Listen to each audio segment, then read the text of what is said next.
peak returns as Fern, Stark, and our thousand-year-old mage Frieren continue their journey towards Enda to find Himmel's soul in the afterlife, probably to see if they can still pull him out of the friend zone after all this time.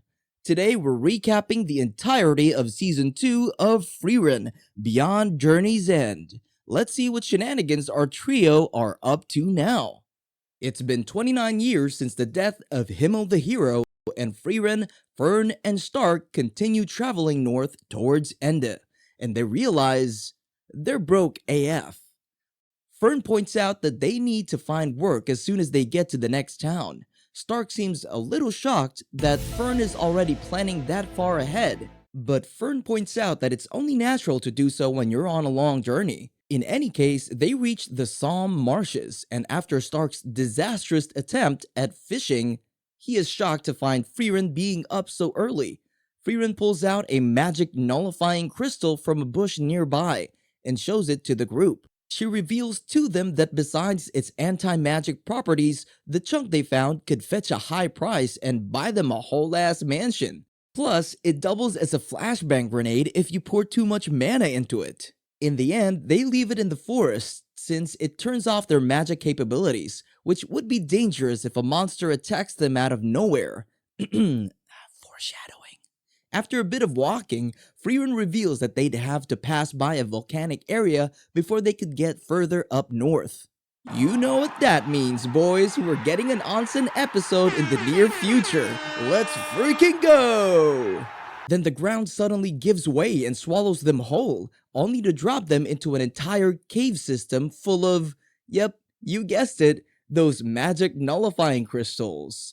Stark tries to attack a chunk of it, but he may as well have just farted into the crystal for all the good it's done. Not long after, in what could only be described as rolling a natural 1 on a luck check, a massive toad-like dragon finds them.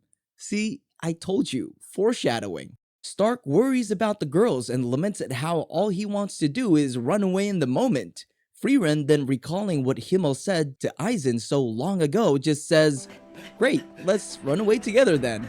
As they book it from the venomous dragon Toad, Frieren does the flashbang trick to blind it. They manage to escape out of the cave with the exception of Stark's legs, which gave out after all that running.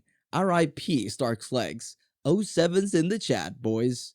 In any case, they arrive in the Great Sand Forest, where Stark gets scolded by Fern again for peeking at them while they were taking a bath. To be fair though, he didn't know they were taking a bath, you know? He just wanted to fish in the river after foraging for wild veggies.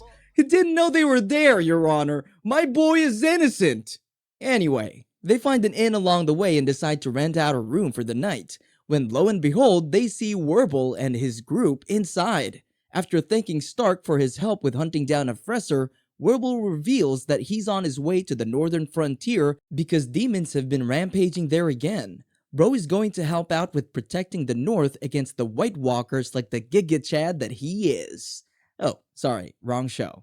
Anywho, he brings up his request to Stark before they parted ways, and directly asks Fern if he could borrow Stark as a vanguard for 2 to 3 years to help out with a demon extermination in the north. Honestly, should have contacted the Space Marines for this, but sure.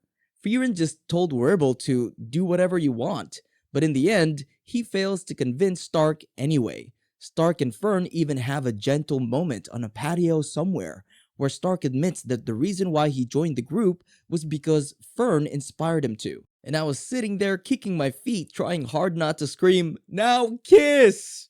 And in the morning, both groups part ways again, and Frieren and the gang continue on the next leg of their journey.